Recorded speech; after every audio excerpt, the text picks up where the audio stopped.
Ah, l'Angleterre et sa belle famille royale.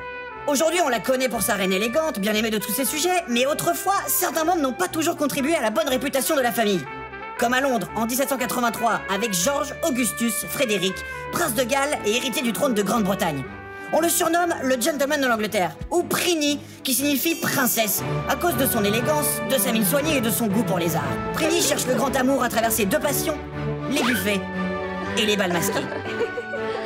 Et après plusieurs amours loupés, il s'entiche de la magnifique veuve Maria Fitzherbert, qui reste insensible à son charme. Jusqu'à cette terrible nuit d'été, où une tentative de suicide l'a fait aussitôt changer d'avis. Enfin fiancé à la belle Maria, il rêve d'une vie paisible. Mais à cette époque, un mariage royal avec une catholique est interdit par la loi, sous peine de perdre son héritage. Ils se marient donc en secret, et pour éviter les soupçons, ils vivent séparés dans leurs maisons de vacances respectives à Brighton. Mais 700 mètres de distance, c'est encore trop risqué. Prini a une idée. Un tunnel, jusqu'à la chambre de sa belle. Mais son père en est vite informé et ramène Prini chez lui, à la Carlton House. Pour oublier son chagrin, il dépense sans compter. Tableaux, sculptures, animaux naturalisés, jusqu'à ce qu'il croule sous les dettes. Son père, le roi, accepte de les rembourser à une condition. Un mariage royal avec sa cousine allemande, Caroline. En attendant de rencontrer sa future épouse, Prini récupère la belle Maria et trouve quelques occupations. Comme transformer la Brighton House en un palace indien, pour y organiser jeux de rôle et orgies. Mais avec tout ça, le temps passe. Et après 8 longues années d'attente, la future épouse est enfin là. Car le mariage est dans 3 jours. Et impossible de refuser, sa dette a explosé. Quelques mois plus tard, en plus d'une intimité très réduite et de la naissance de sa fille Charlotte, Prini apprend que son père n'annulera pas ses dettes.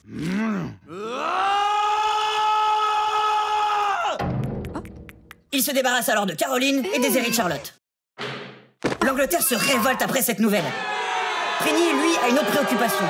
Ressembler à l'homme qui fait craquer toute l'Europe, Napoléon, l'empereur de France. Mais lorsque son père, le roi, sombre dans la folie, Prini doit faire face à de nouvelles obligations. Il est élu régent du royaume. Peu importe, Napoléon passe avant tout. Sauf qu'en 1815, l'empereur de France est vaincu, et Prini n'a plus grand-chose à faire, hormis des banquets. Mais maintenant qu'il est régent, il lui faut une table digne de ce nom, pour faire la fête.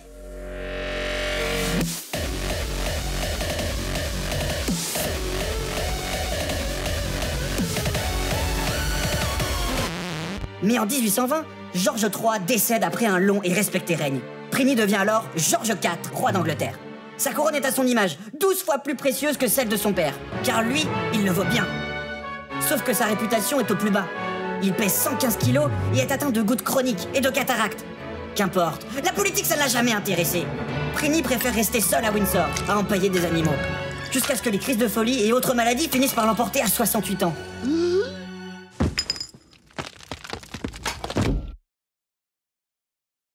Mais malgré toutes ces extravagances, il finira comme tous les autres, accroché sur un mur, ignoré de tous.